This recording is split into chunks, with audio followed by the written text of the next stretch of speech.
Hello and welcome to this day's watercolor tutorial.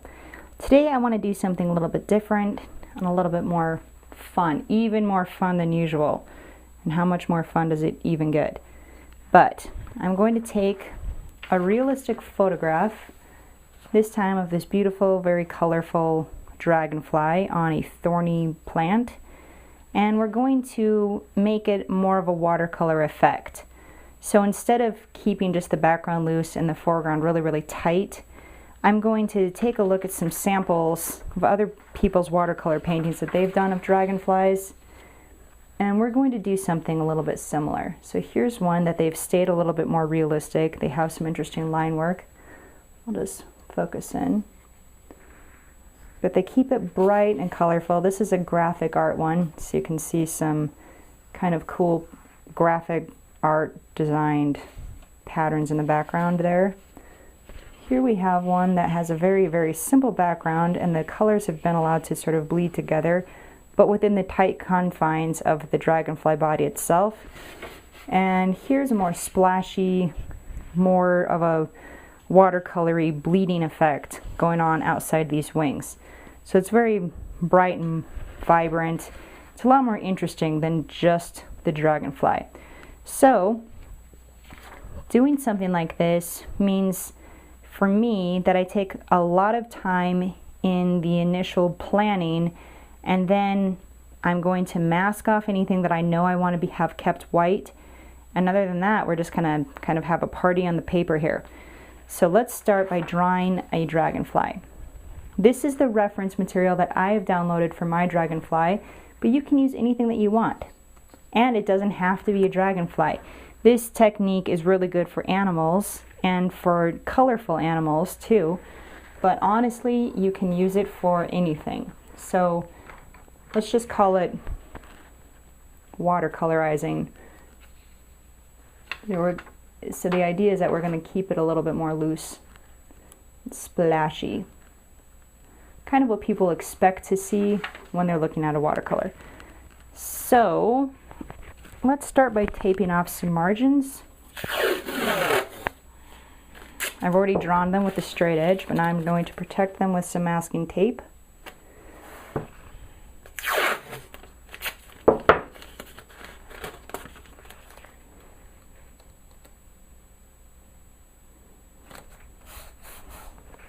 And remember, when you're doing this technique, that the key to making interesting watercolors, no matter what you're painting or how realistic or loose you're going to go, the key is always contrast. Contrast applies not only to line work, but also to color and edges. So contrast is simply when two things that are different are juxtaposed together. So you have some very tight, clean edges and some loose, washed edges. You have some bright colors and some muted colors. You have sharp lines and some lost lines. And all together it makes a really interesting drawing. Do we want to keep this same basic composition? It's fairly eye-pleasing. You have this strong vertical here, juxtaposed with the straight lines of these wings. So you have some different strong line elements, and the body itself, it's almost all together like an asterisk. So that's eye-pleasing. I like how it fills the page. I like how there's plenty going on. So let's use the same, at least basic setup for our painting. I like this twig to be kind of curving, and I kind of like the thorns. It's interesting. So we'll draw the head, we'll draw the body. We want to fill the page just like the reference material does. So I'm starting with those sort of large shapes, and then these wings go off like this and this. And the big wing in the foreground gets the most attention, and it has the most visible detail because it's closest to the viewer.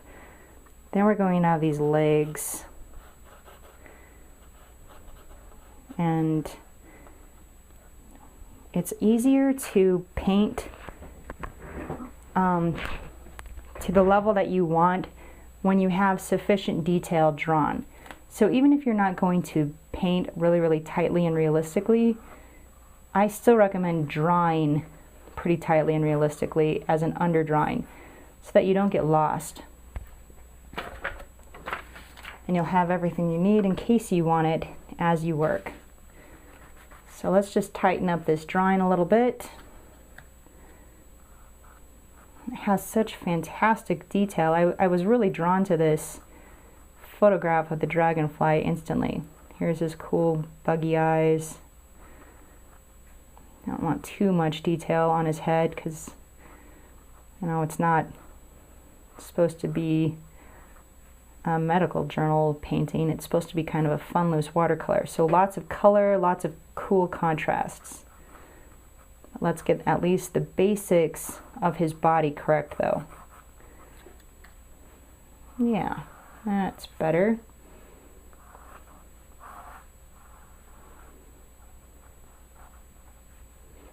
And his body's sort of segmented. Everybody knows that, so they'll be expecting to see that.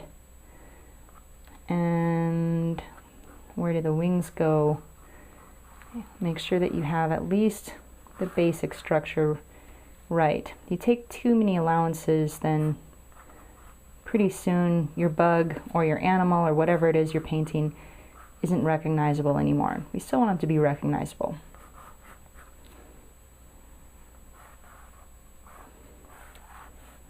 And do erase lines that you know you don't need. They will just confuse you as you paint. So if you redraw a line, erase it first and then make the cleaner line on top. Okay? You only want to be looking at one set of lines, not a million sketch lines.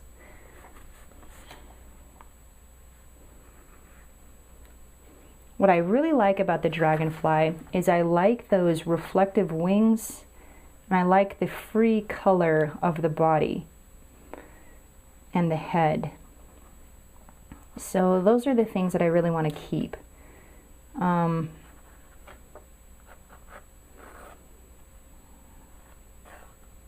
there we go.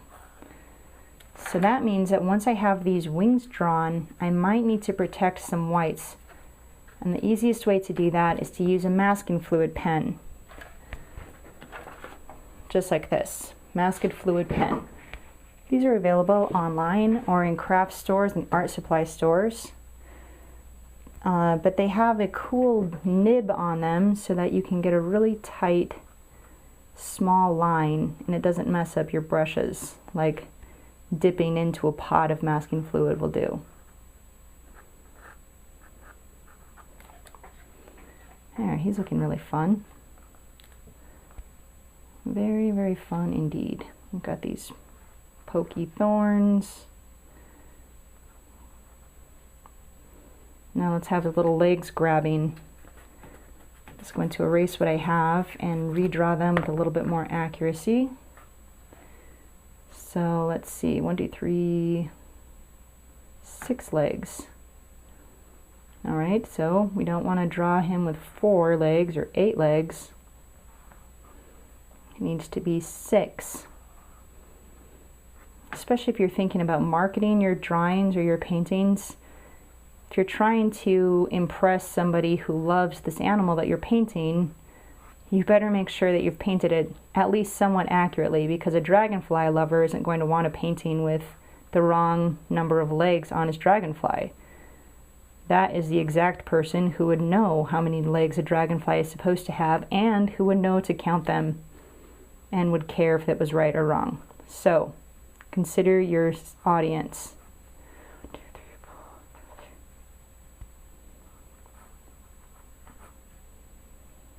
He is cute.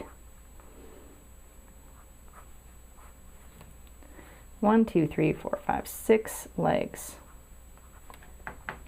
All right. He has these shiny white spots on his head. He has a wee little antenna. And he has some lines on his wings. I think I better draw some of those guidelines on the wings. That is one of the most recognizable aspects of a dragonfly. Those long wings with kind of really complex webbing.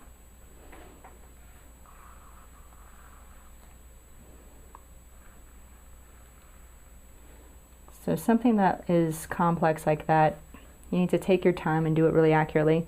And then you're going to use your fine line masking nib and mask out not everything,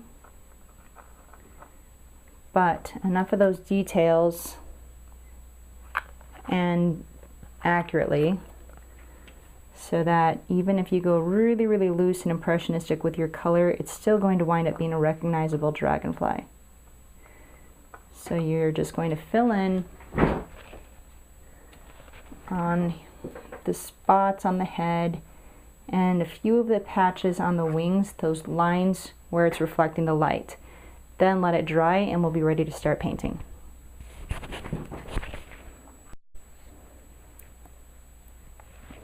Alright, the masking fluid's in place, the drawing looks good, so let's start that background.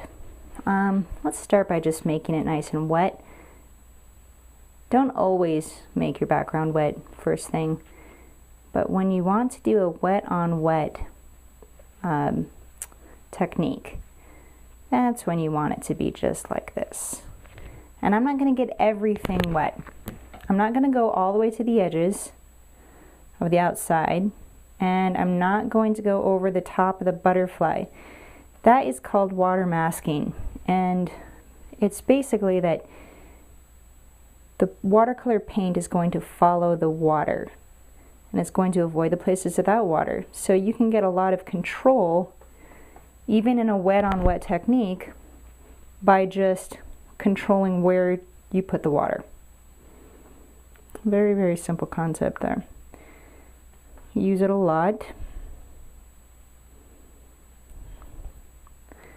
And I want this to be nice and free with a splashes of big color that sort of grab the viewer's interest and makes it jump off the shelf. Okay, so let's start with that intense blue in the background.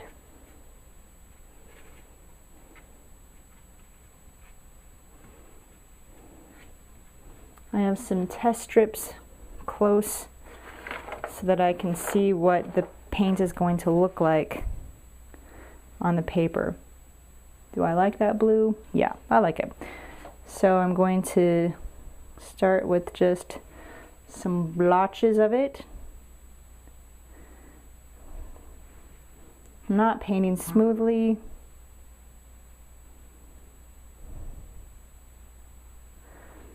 But I do want to make sure that I have the blue in more than one place where it's going to look like a target. So I'm going to keep it there.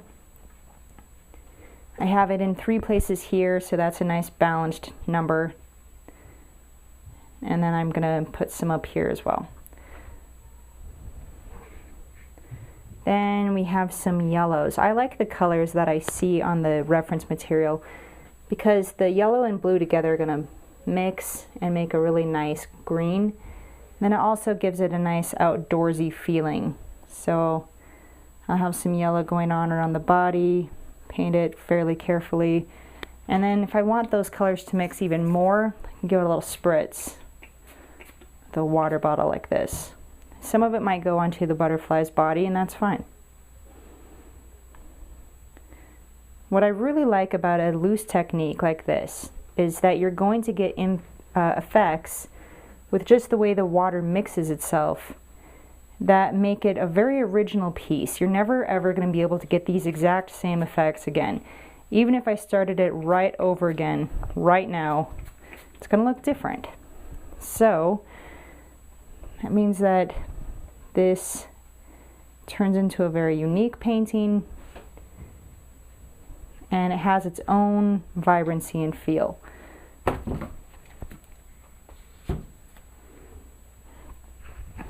Let's see, I think I'm going to add a little bit of purple to some of my blues.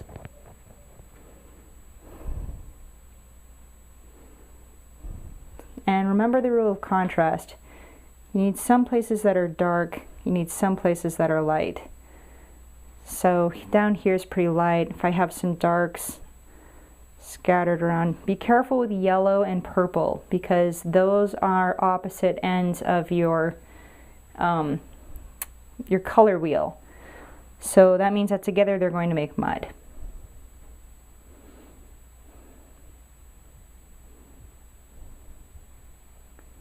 So I'm just going to go about like this. Maybe do a little bit of spritzing around the outside.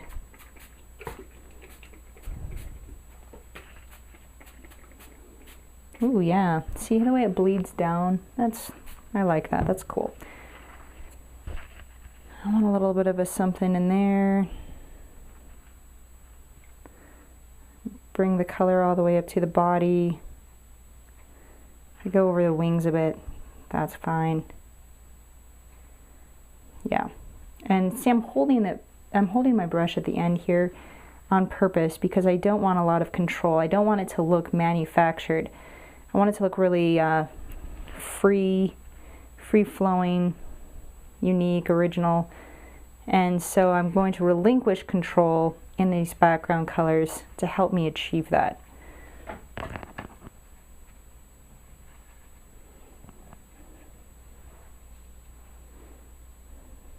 Then I'm just adding a little bit of cerulean blue, working around the legs, but not with much control. So I can go back in later and I can get more control by adding more details in the legs. I'll add some cerulean up here, over here, let it become a green with that blue, with that yellow. Yeah.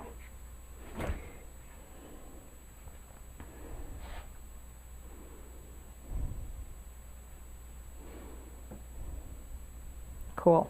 I can even do a little bit of splashing like this.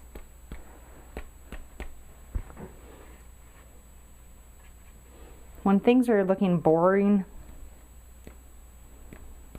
and especially if you've already protected your foreground, that's when it's really a great time to take some risks. So do some splashes, do some cool texturing techniques. Make the base of your painting some really vibrant colors and some good contrasts. And then you just really can't go that wrong, okay? So now we have a cool, splashy, free-flowing, very interesting background. I'm going to put it down on a flat surface, let it dry completely, and come back to it.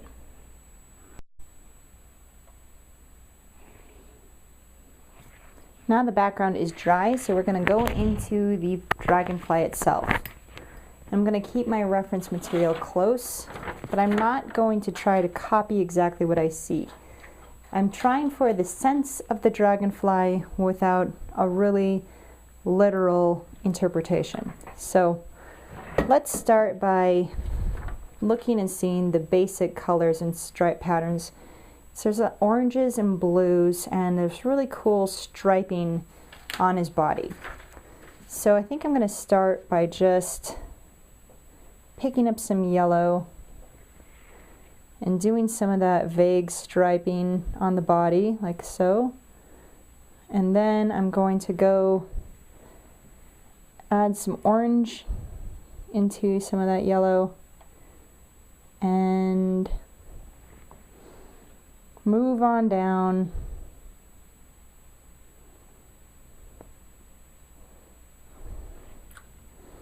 Moving from orange to yellow. And as I move back here, maybe back into some oranges, just like this. And I want the bottom side to be a little bit darker than the top. And I know that when I touch wet color into wet color, it's going to bleed. So I'm happy with that.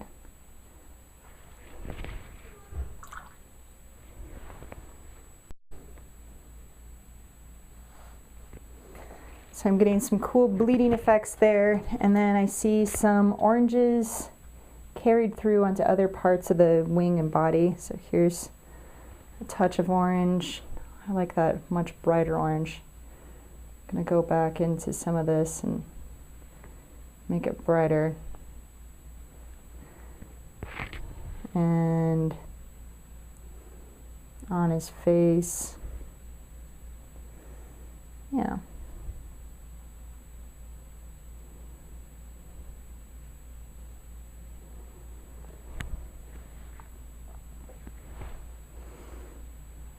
Wing there, a little bit of orange on the tips here. Yeah, that's nice.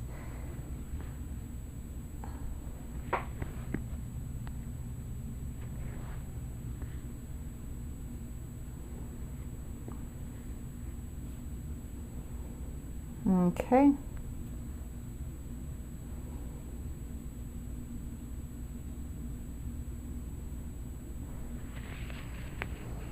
That's very cool.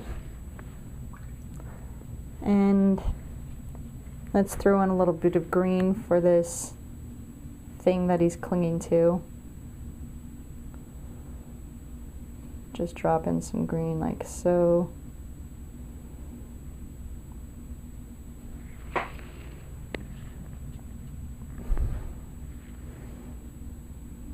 Oh, nice. To be a little bit fatter on the base so it doesn't look like he's about to knock it over.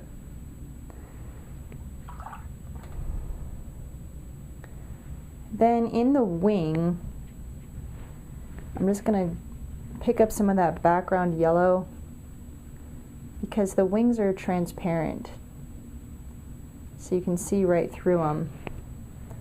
And if I use this sort of broken dry brush like this, then that helps you to get the effect that you're going for. So it's not completely as dark, and I can even blot it to make it a little bit lighter. And I want to just pick up some of those background elements.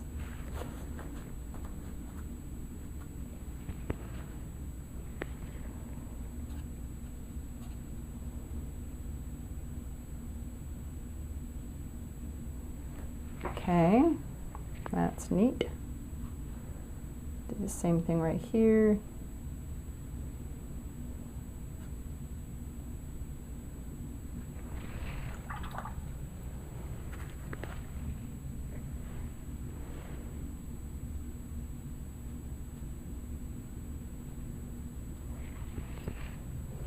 And in this last wing, there's blue behind, so I'll add a little bit of that blue. And I, touched into it the purple, the red, so that's cool looking. Looks good. And there. Okay, let's let that dry and we'll come back again.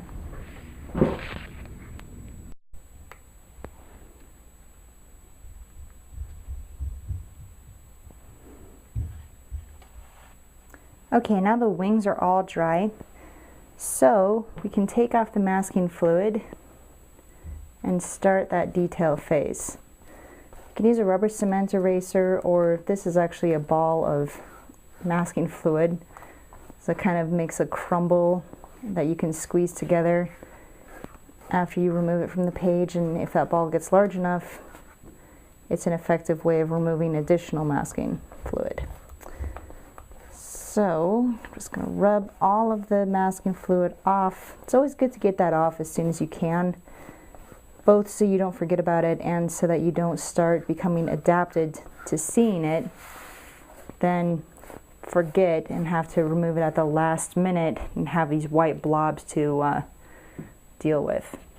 Okay, so that is great. Now we're going to go in and add some darks to our dragonfly.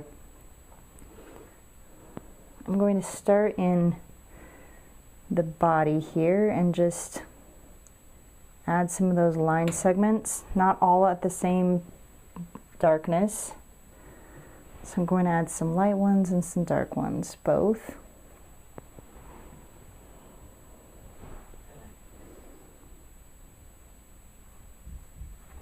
And remember, you just need an indication. You don't need everything to be there, and you don't need it all to be rendered at the same level either.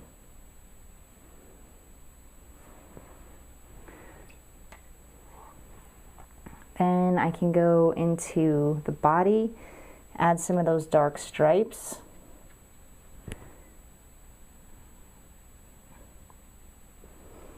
So I'm going to do that with purple. It's brown in the paper, but I think purple looks a little bit more interesting.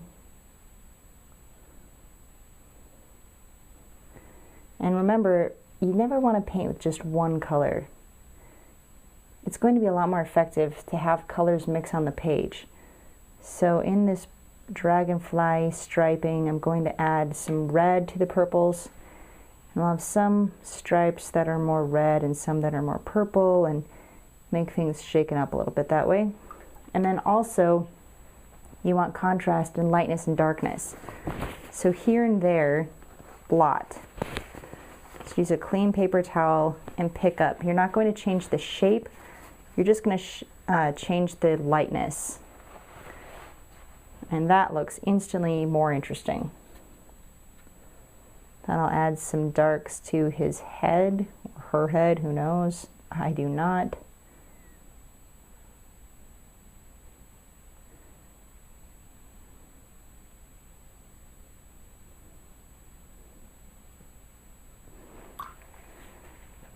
You've got these interesting greens here.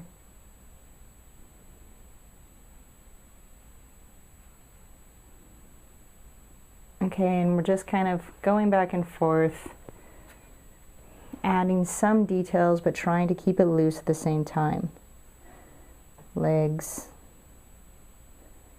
It's really helpful to have those things drawn beforehand, so you know where to add the details.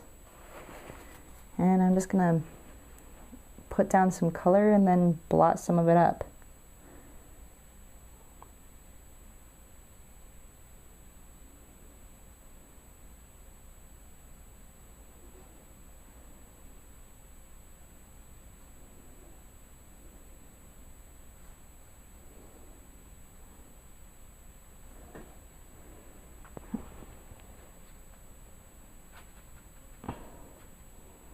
And not forget that cardinal rule that you want more than one color mixing.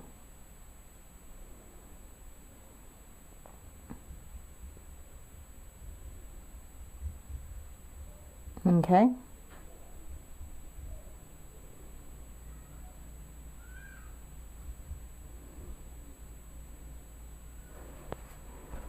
I'll blot.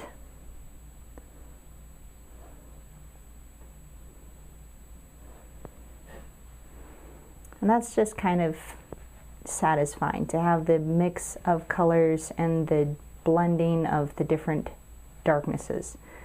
So I'm also going to use a small brush, and I might do more work in the body after that's dried.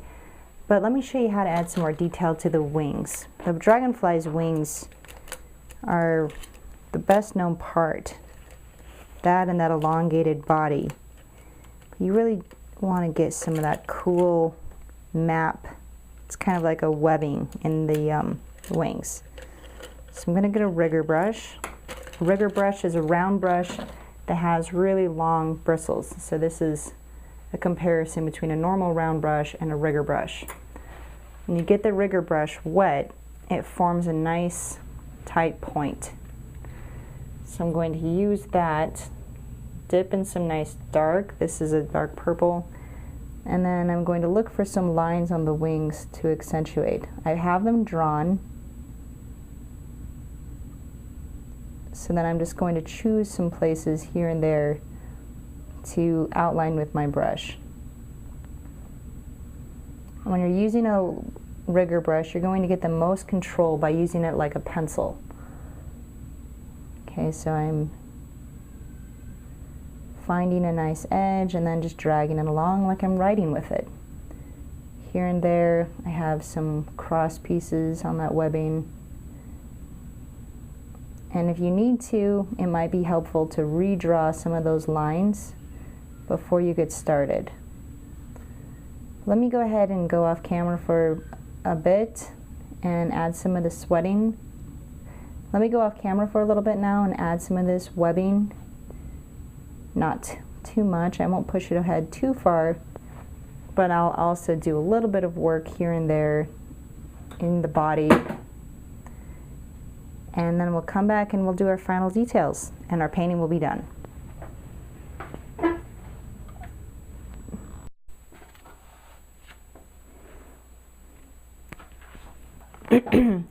Okay, I've added a little bit of detail to the wings, and I really like the way that it's flowing, both with the color and then with these light specks that are kind of left here and there. The white is really tying it together nicely. So I know I want to leave that alone, but I want to tie things together in the plant just a little bit more. So when you work really loosely, sometimes you don't push it quite far enough and then it looks unfinished. So to help it look finished and intentional, what you can do is just go in with a small brush, a little liner, and add some outlines here and there. Don't outline everything, but see if I just add some darks to the thorns, for instance. I don't even necessarily have to fill them in with paint. If I just go in nice and dark, I'm adding a little bit of shadow indication and that outline at the same time. And it's going to do a lot to just make it look like I meant for the painting to be really loose, and that's the look I was going for, versus I was trying to paint a butterfly and I just didn't know how to use a pencil right. Okay, so just going back in, getting really, really dark here and there, and using little lines to accent a few of these shapes. That's the key. So here, watch me make this body a little bit more finished looking. Just gonna go in here and there. I'm not outlining the bug, but I am indicating a little bit more of that shape. I'll go really dark right here in this wing and right here. I'll darken that up a little bit more. Let's see, what else? These two wings are forward more, so I want them to have more detail. That's why I'm working on them, adding those contrasts here and not here. It helps the bug to look a little bit more three-dimensional. I'll add some outlines in the legs where it attaches to the body. Right up here.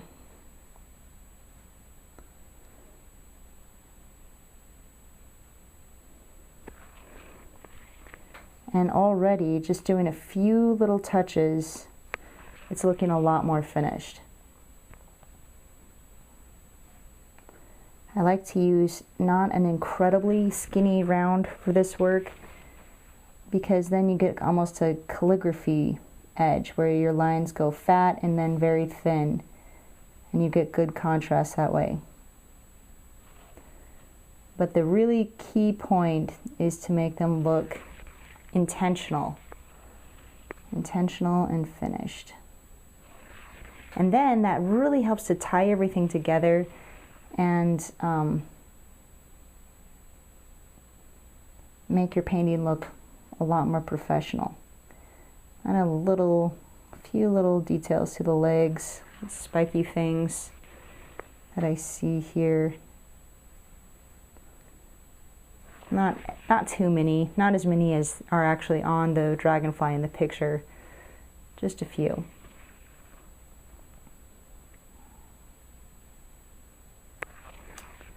And I'm really liking that, so that might be about as far as I push it. Let me add a little bit of red to this thorn, because there's red on the other thorn. A little bit of red in these dots. That'll help that to look a little bit more intentional. And then maybe I want to go in with a blue and strengthen the line of this wing just a little bit. It's all about contrast, so you need some lost edges and some clear edges. Lost edges are where they fade out to nothing, or they fade into another color. So I want there to be strong contrasts with clean lines and marks, and also some lost ones. Here I'll go in, sharpen up around the background right here. Then I'm going to wash my brush out and make that become a lost edge. So I still have this area of contrast, but then it's gently moving away. I like that a lot. Let's do that work one more place right here by the wing. So outline it, and then we'll water it and let it get lost in those other colors. It feels really good. It's just pleasant the way that it flows. I like it. I don't want to fill in all of these white specks either, because I like them. They look, they pop out interest. But here and there, if they're distracting, I'm going to tone them down while a little bit of that blue is on the brush. Right, so I'm not getting rid of them, but I'm just toning them back a bit. And then, since I know I'm done with the background, I can erase that tape.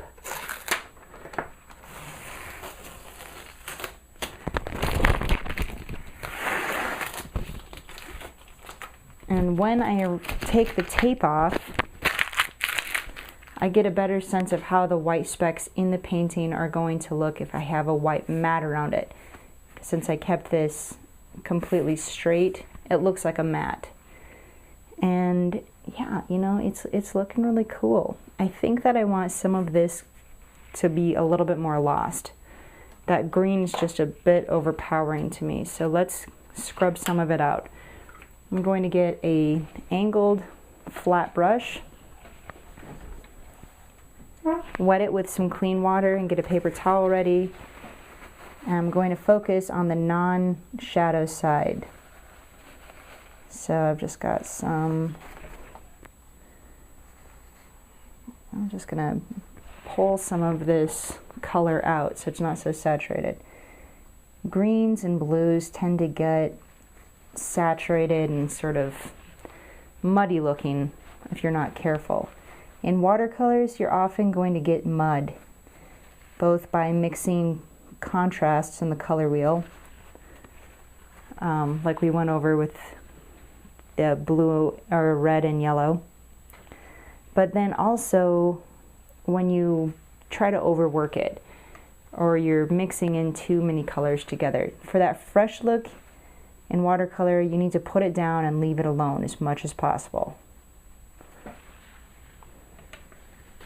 That's looking a little bit better. What would make it pop out even more is if I get another bright color, like a bright blue, and just drop some of that in nice and dark while it's still wet, and then it's going to bleed over, and that looks interesting and it sort of matches the background better. Okay, so that is that. That is the impressionistic, loose, colorful, vibrant watercolor that I wanted to do of a dragonfly. And it is it's a fun style of painting. Looks really nice and unique. Definitely recognizable as a dragonfly, but still a lot of lessons that you can learn about having loose, wet on wet washes in the background and trying to bring that technique into your foreground without losing all of your detail. So this is a great exercise to do for learning different techniques and balance between the two main styles of watercolor, wet on wet and dry brush. So I hope that you've learned some things in doing this tutorial that you can take into your own studio, not just in painting dragonflies, but in painting absolutely anything that you want. And of course, I thank you so much for watching and for doing this along with me. See you next time.